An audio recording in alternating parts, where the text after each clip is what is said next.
శ్రీమాత్రే నమ.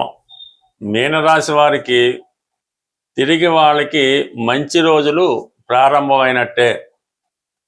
ప్రస్తుతం ఈ రాశి వారికి జన్మ రాశి అందే శనిగ్రహ సంచారం వల్ల ఒక సంవత్సర కాలంగా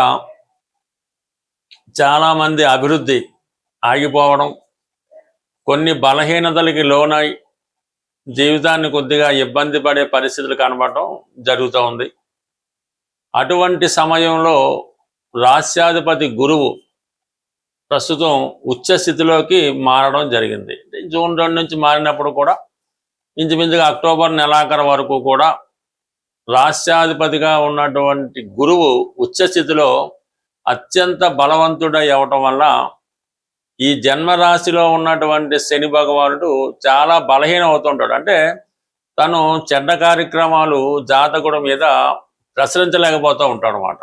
అంటే ఎప్పుడైతే వీళ్ళు పుంజుకున్నారో ఆటోమేటిక్గా ఈ నెగిటివ్ ఎనర్జీ తగ్గిపోతూ ఉంటుంది. అంటే ప్రధానంగా శని ఇచ్చే బలహీనతలు ఏంటి? మెయిన్ బద్ధకం, పొద్దున్నే లేకపోవడం, పెద్దలు చెప్పిన మాట వినకపోవడం, చిన్న చిన్న బలహీనతలకి లోనవడం, దాంట్లో ఈ టైం అంతా వృధా చేయడం జరుగుతూ ఉంటుంది.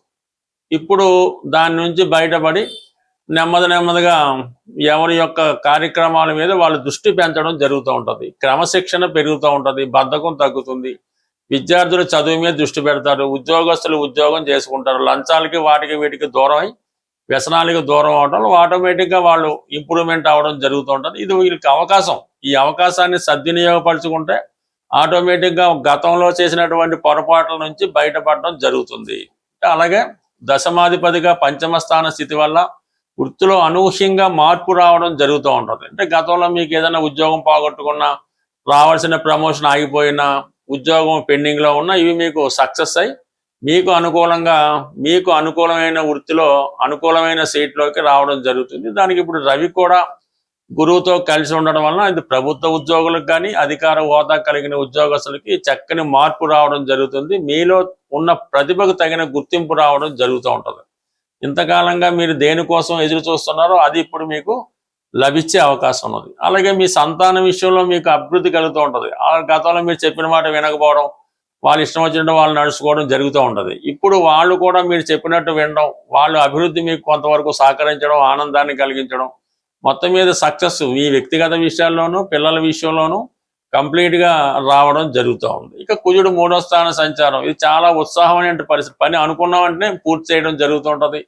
అలాగే ఎటువంటి ఆటంకాలు లేకుండా పని పూర్తి చేస్తూ ఉంటారు. ఈ ప్రయత్నంలో మీకు బంధువులు మిత్రులు లాంటి వాళ్ళు సహకరించడం కూడా జరుగుతుంటుంది. బట్ ఏదైనా అతి ఉత్సాహపడకుండా నిదానంగా చేసుకోవడమే మంచిది. కొన్ని సందర్భాల్లో తృతీయంలో కుజుడు అనుకోని ప్రమాదాలను కూడా కలిగిస్తూ ఉంటాడు. అంటే అష్టమం తృతీయం అవటం వల్ల, ప్రస్తుతం రాశ్యందు శని ఉండడం వల్ల, అజాగ్రత్త కారణాల వల్ల, వేరే ఇతర కారణాల వల్ల మళ్ళా కొద్దిగా మీ యొక్క అభివృద్ధికి బ్రేక్ పడే విధంగా అది మీ యొక్క గత స్థితిని బట్టి, ప్రస్తుతం చేసిన పనులను బట్టి ఆధారపడి ఉంటుంది.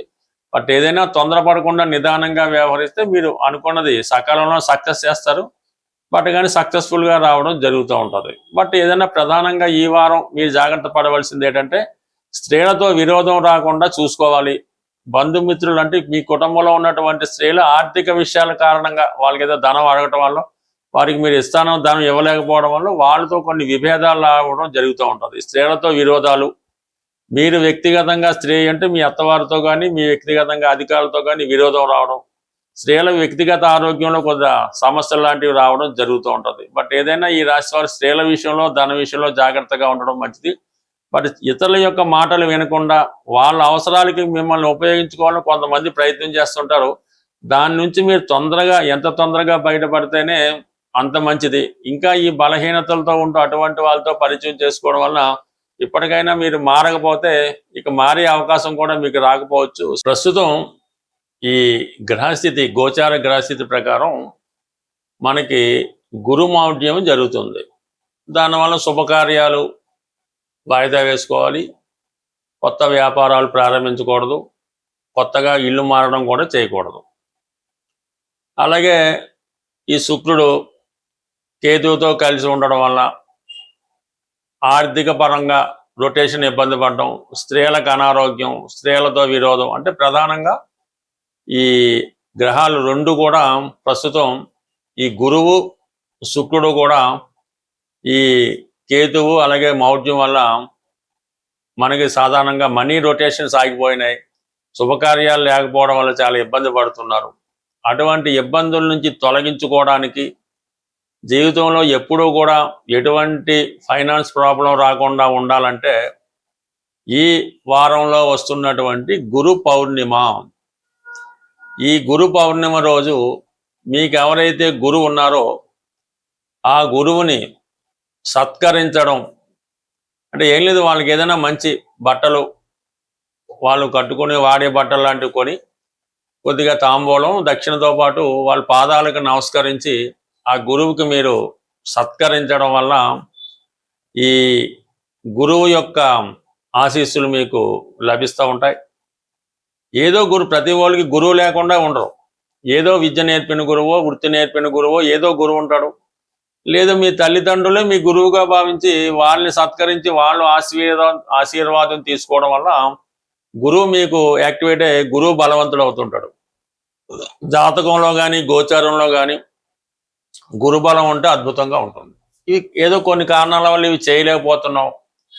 శివాలయంకి దర్శించడం అంటే దక్షిణామూర్తి అనుకుందాం, లేదు శివాలయం దర్శించి శివాలయంలో శివుడికి మరి ఏదో విధంగా అభిషేకం చేయించుకోవడం, లేదు ప్రస్తుతం దత్తాత్రేయ దేవాలయం, సాయిబాబా వారి దేవాలయం, రాఘవేంద్ర స్వామి వారి దేవాలయం, సో ఏదో ఒక ఈ గురువులకు సంబంధించిన దేవాలయం దర్శించి విధానంగా ఈ పాద పూజ వాళ్ళకి పూజ చేయించుకోవడం, ఇవన్నీ మనకు కాదు.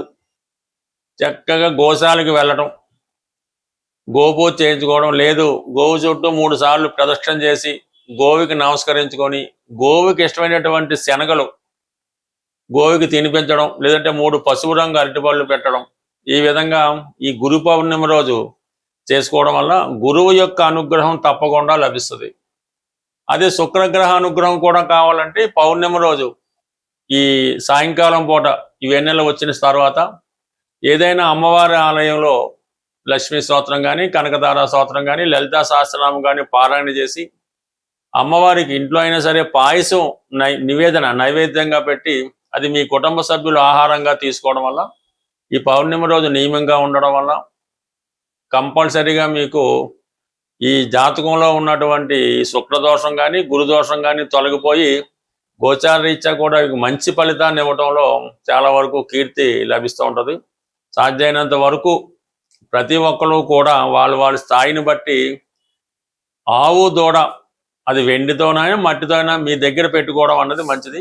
చిన్న వెండితో చేయనటువంటి ఆవు దూడ బొమ్మ లాంటిది వ్యాపారస్తులు తమ క్యాష్ బాక్స్లో పెట్టుకున్నా, లేదంటే ఈ గృహస్థులు వాళ్ళు క్యాష్ బీరువాలో పెట్టుకున్నా కూడా నిత్యం ఆ సంపద మీకు పొందే అవకాశం ఉంటుంది. స్వస్తి. ప్రస్తుతం ఈ గ్రహస్థితి గోచార గ్రహస్థితి ప్రకారం మనకి గురుమౌఢ్యం జరుగుతుంది.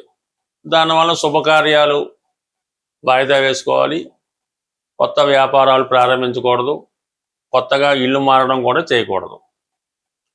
అలాగే ఈ శుక్రుడు కేతువుతో కలిసి ఉండడం వల్ల ఆర్థిక పరంగా రొటేషన్ ఇబ్బంది పడడం, స్త్రీలకు అనారోగ్యం, స్త్రీలతో విరోధం, అంటే ప్రధానంగా ఈ గ్రహాలు 2 కూడా ప్రస్తుతం ఈ గురువు శుక్రుడు కూడా ఈ కేతువు అలాగే మౌఢ్యం వల్ల మనకి సాధారణంగా మనీ రొటేషన్స్ ఆగిపోయినాయి, శుభకార్యాలు లేకపోవడం వల్ల చాలా ఇబ్బంది పడుతున్నారు. అటువంటి ఇబ్బందుల నుంచి తొలగించుకోవడానికి, జీవితంలో ఎప్పుడూ కూడా ఎటువంటి ఫైనాన్స్ ప్రాబ్లం రాకుండా ఉండాలంటే ఈ వారంలో వస్తున్నటువంటి గురు పౌర్ణిమ, ఈ గురు పౌర్ణిమ రోజు మీకు ఎవరైతే గురువు ఉన్నారో ఆ గురువుని సత్కరించడం అంటే ఏం లేదు, వాళ్ళకి ఏదైనా మంచి బట్టలు వాళ్ళు కట్టుకొని వాడే బట్టలు లాంటివి కొని కొద్దిగా తాంబూలం దక్షిణతో పాటు వాళ్ళ పాదాలకు నమస్కరించి ఆ గురువుకి మీరు సత్కరించడం వల్ల ఈ గురువు యొక్క ఆశీస్సులు మీకు లభిస్తూ ఉంటాయి. ఏదో ప్రతి వాళ్ళకి గురువు లేకుండా ఉండరు. ఏదో విద్య నేర్పిన గురువో, వృత్తి నేర్పిన గురువో ఏదో గురువు ఉంటాడు. లేదు మీ తల్లిదండ్రులే మీ గురువుగా భావించి వాళ్ళని సత్కరించి వాళ్ళు ఆశీర్వాదం తీసుకోవడం వల్ల గురువు మీకు యాక్టివేట్ అయ్యి గురువు బలవంతుడు అవుతుంటాడు. జాతకంలో కానీ గోచారంలో కానీ గురుబలం ఉంటే అద్భుతంగా ఉంటుంది. ఇవి ఏదో కొన్ని కారణాల వల్ల ఇవి చేయలేకపోతున్నాం. శివాలయంకి దర్శించడం అంటే దక్షిణామూర్తి అనుకుందాం, లేదు శివాలయం దర్శించి శివాలయంలో శివుడికి మరి ఏదో విధంగా అభిషేకం చేయించుకోవడం, లేదు ప్రస్తుతం దత్తాత్రేయ దేవాలయం, సాయిబాబా వారి దేవాలయం, రాఘవేంద్ర స్వామి వారి దేవాలయం, సో ఏదో ఒక ఈ గురువులకు సంబంధించిన దేవాలయం దర్శించి విధ విధానంగా ఈ పాద పూజ వాళ్ళకి పూజ చేయించుకోవడం, ఇవన్నీ మనకు కాదు. చక్కగా గోశాలకు వెళ్ళటం, గోపూజ చేయించుకోవడం, లేదు గోవు చుట్టూ 3 సార్లు ప్రదక్షిణ చేసి గోవుకి నమస్కరించుకొని గోవుకి ఇష్టమైనటువంటి శనగలు గోవుకి తినిపించడం, లేదంటే 3 పసుపు రంగు అరటిపళ్ళు పెట్టడం, ఈ విధంగా ఈ గురు పౌర్ణమి రోజు చేసుకోవడం వల్ల గురువు యొక్క అనుగ్రహం తప్పకుండా లభిస్తుంది.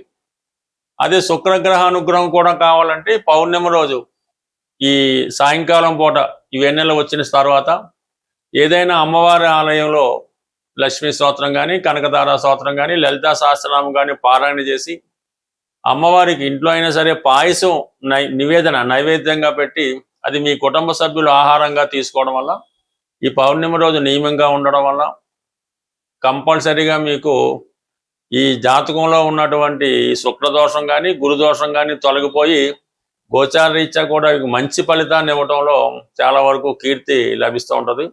సాధ్యమైనంత వరకు ప్రతి ఒక్కరు కూడా వాళ్ళ స్థాయిని బట్టి ఆవు దూడ అది వెండితోనైనా మట్టితోనైనా మీ దగ్గర పెట్టుకోవడం అన్నది మంచిది.